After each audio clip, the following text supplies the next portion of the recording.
La visión. David Wilkerson. Capítulo 5. Locura de persecución. Viene un espíritu de persecución. Veo venir una hora de persecución tal como nunca antes ha presenciado la humanidad.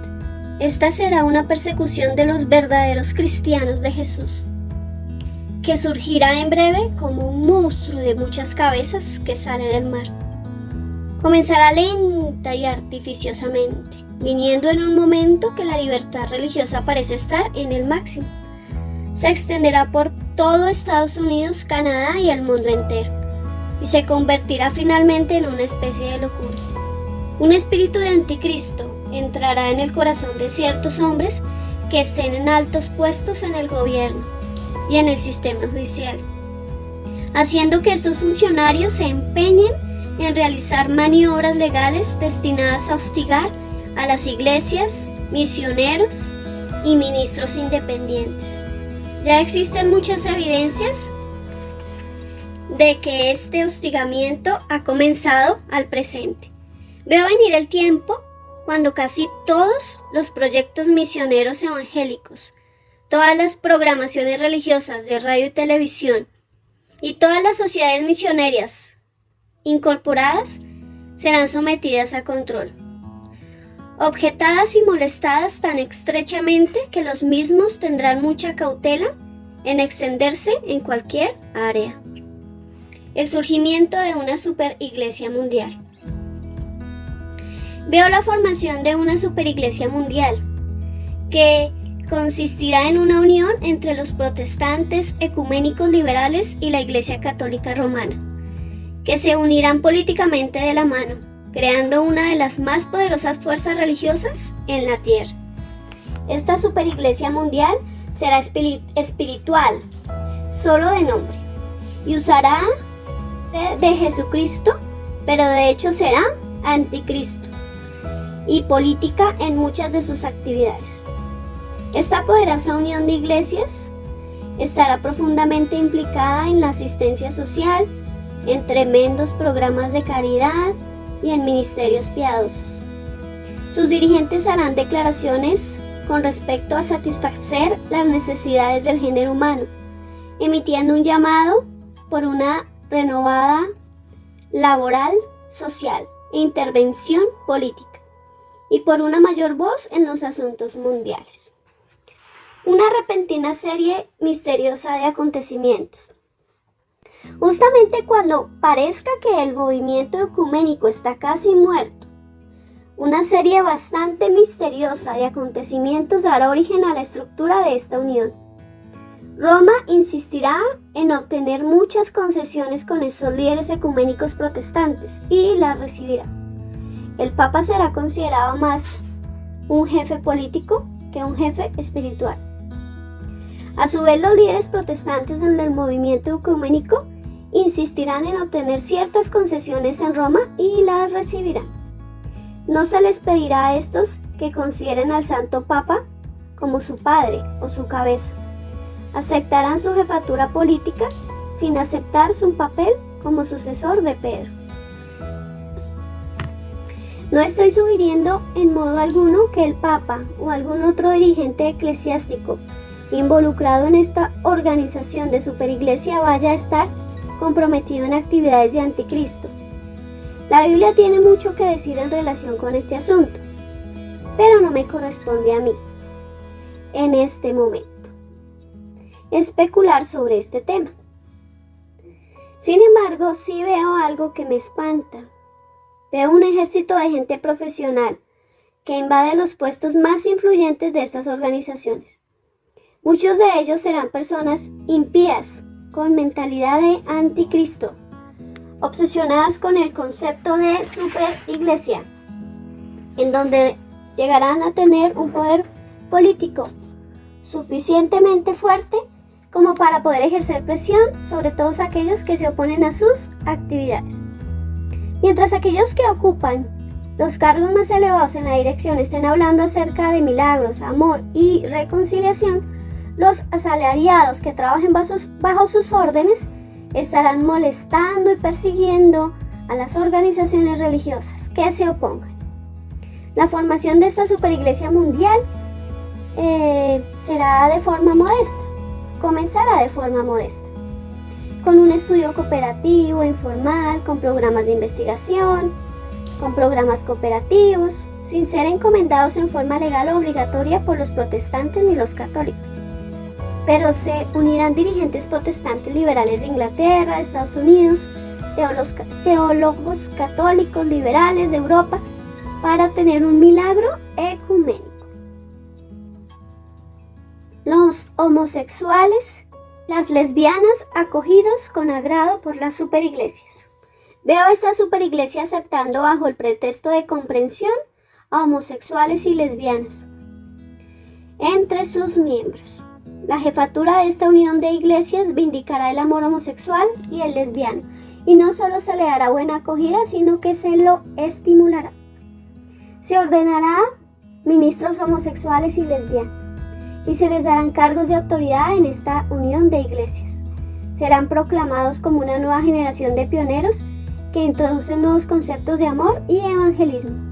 Veo venir en casi toda ciudad grande de los Estados Unidos y otras partes del mundo iglesias de homosexuales y lesbianas que ministran exclusivamente a las necesidades espirituales de su propia clase, con pleno reconocimiento y respaldo de la religión organizada. Se distribuirá literatura de escuela dominical y de iglesia en un plan de estudios que surgirá a los niños y adolescentes que la homosexualidad es algo normal y será aceptada su práctica sexual cristiana. Lo más trágico de todo es que veo venir el día en que la mayor parte de los homosexuales ya no procurarán ayudar de la iglesia. En cambio serán defendidos por las superiglesias y serán admirados por su coraje y buena voluntad de ser diferentes. Esta superiglesia se acomodará a las debilidades humanas de la carne y se dispondrá a confortar a la humanidad de sus pecados.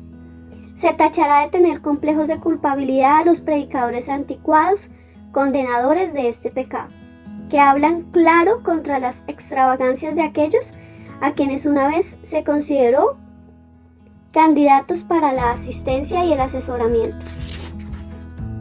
Se enfocarán nuevos esfuerzos de enseñanza en una tentativa de ilustrar a los hombres en cuanto a cómo vivir con sus problemas y de hecho cómo disfrutar de estas debilidades como don de Dios.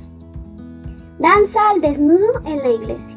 La danza al desnudo en algunas de estas iglesias, miembros de la organización, será excusa como una forma artística de adoración. Los hombres llegarán a ser más adoradores de la criatura que del Creador, y Dios se verá forzado a entregar a sus pecados a estas clases de adoradores.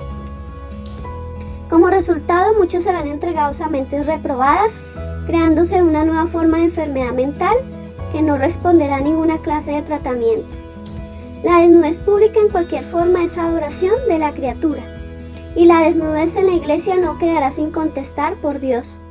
La Biblia expresa claramente que esta forma de adoración conduce inevitablemente a graves trastornos mentales. Aun cuando la danza al desnudo no llegará a generalizarse, la misma seguirá siendo aceptada por muchos dirigentes eclesiásticos como una legítima expresión de los adoradores que buscan hallar la belleza del alma a través de la belleza de la forma humana. Prácticas ocultas dentro de la iglesia. Yo creo que la superiglesia mundial tolerará ciertas prácticas ocultas. Ya algunos grupos de iglesias de Haití han incorporado ciertos aspectos del vudú en su forma de adoración. Se establecerán comités de estudio para tener esta imagen de forma blanda, con mucha naturalidad.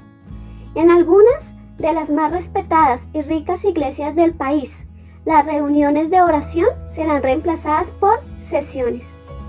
Un creciente número de ministros quedará intrigado por las pretensiones sobrenaturales de los grupos espirituales y satanistas. Veo venir el día en que aquellos ministros que nunca han estado muy cerca de Dios llegarán a estar muy cerca del diablo. Satanás aparece como un ángel de luz para engañar, si fuese posible, a los elegidos, a los escogidos de Dios. Los propios ministros de Satanás aparecerán como ángeles de luz e intentarán extender entre las filas de la iglesia el mensaje de que Satanás no es un enemigo, sino un amigo. La superiglesia nunca aceptará oficialmente las prácticas ocultas sin reserva, pero se respetarán ampliamente la frenología, la quiromancia, el sortilegio y los horóscopos. Levantamiento de una iglesia sobrenatural. Veo una grande y sobrenatural unión de todos los verdaderos seguidores de Jesucristo, reunidos por el Espíritu Santo, y una común confianza en Cristo y su palabra. Esta iglesia sobrenatural de creyentes bíblicos llegará a ser una especie de confraternidad clandestina e incluirá a católicos y protestantes de todas las denominaciones. La misma congregará jóvenes y viejos, negros y blancos y a gente de todas las naciones. Al tiempo que la superiglesia visible adquiere poder político, esta iglesia sobrenatural invisible crecerá tremendamente en poder espiritual. Este poder vendrá de la persecución. La locura de persecución que vendrá sobre esta tierra llevará a estos cristianos a unirse más estrechamente entre ellos mismos y acercarse más a Jesucristo. Se les dará menos importancia a los conceptos denominacionales y más énfasis al retorno de Jesucristo. El Espíritu Santo congregará en uno a gente de todas las creencias y clases sociales. Si bien esta iglesia sobrenatural ya existe por todo el mundo, en días venideros la misma se irá tornando políticamente más y más invisible. Pero a medida que la persecución se haga más intensa, este cuerpo de creyentes se volverá casi radical en sus esfuerzos evangelísticos. Esta iglesia invisible recibirá unción sobrenatural y poder del Espíritu Santo para seguir predicando el Evangelio hasta que los confines de la tierra hayan oído. Persecución especial de los católicos carismáticos. Los católicos carismáticos que se consideran miembros de la iglesia sobrenatural invisible de Jesucristo habrán de encarar una hora de onerosa persecución. La Iglesia Católica Romana está a punto de retirar su beneplácito a todos los católicos que hablan en lenguas y que se inclinan hacia las enseñanzas pentecostales concernientes al Espíritu Santo. Se aplicará una presión política de alto nivel a los sacerdotes para que apaguen el fuego. Aguarde y verá al Papa asumir una actitud negativa contra el movimiento carismático dentro de la Iglesia Católica. La luna de miel está a punto de terminar. En breve las revistas católicas empezarán a pronunciar contra el movimiento de entre sus filas y a pedir una depuración. Esta comenzará como una tendencia lenta, pero tomará impulso rápidamente, hasta que todos los católicos que pertenecen a este movimiento se vean eventualmente frente a una verdadera persecución proveniente de dentro de su propia iglesia. El movimiento carismático dentro de la Iglesia Católica llegará a ser tan poderoso y extenso que a algunos dirigentes les parecerá una amenaza a aquellos que no comprendan lo que el mismo significa. En un breve lapso puede estar involucrado más de 500,000 personas en el movimiento carismático católico. Aquellos que no pertenecen a este movimiento lo acusarán de carácter de interés social y de olvidar demasiado las tradiciones de la Iglesia. Los que pertenecen al movimiento serán acusados de apartarse de la Virgen María y de negar la autoridad del Papa. Todo católico que se precia de haber recibido el bautismo en el Espíritu Santo debe prepararse para la persecución. Esta no sobrevendrá de la noche a la mañana, pero con toda seguridad vendrá el día cuando todo católico que ha tenido la experiencia de un Pentecostés se verá precisado a determinar cuán significativo es en realidad su bautismo. Algunos serán forzados a retornar a las tradiciones y dejarán que su experiencia permanezca latente. Sin embargo, muchos otros comenzarán a descubrir que tienen más amor cristiano, más compañerismo y más relación espiritual con otros protestantes y católicos que han centrado su vida alrededor de la persona de Jesucristo y de la plenitud del Espíritu Santo. Muchos no me creerán, pero yo veo venir el día en que muchos protestantes, así como católicos, deberán salir de en medio de ellos. Estos nuevos cristianos no se llamarán a sí mismos protestantes o católicos, sino simplemente cristianos renovados. Su confraternidad no estará basada en la experiencia de hablar en lenguas, sino que estará centrada en el Padre y en su Hijo Jesucristo. La persecución de los católicos carismáticos, desplegada por la jerarquía de la Iglesia, no detendrá la renovación en esta Iglesia. Al contrario, El ministerio del Espíritu Santo verificará grandes milagros y el número de católicos que se unirá a los grupos de renovación aumentará bajo la persecución. Disminuirá el énfasis que se pone en hablar en lenguas. En cambio, se desarrollará un ministerio de fraternidad espiritual basado en una sólida enseñanza bíblica y en un mutuo amor y comprensión por otros verdaderos seguidores de Jesucristo. Se convertirá en una especie de sacerdocio espiritual para laicos que quieren ayudar a sobrellevar los unos las cargas de los otros.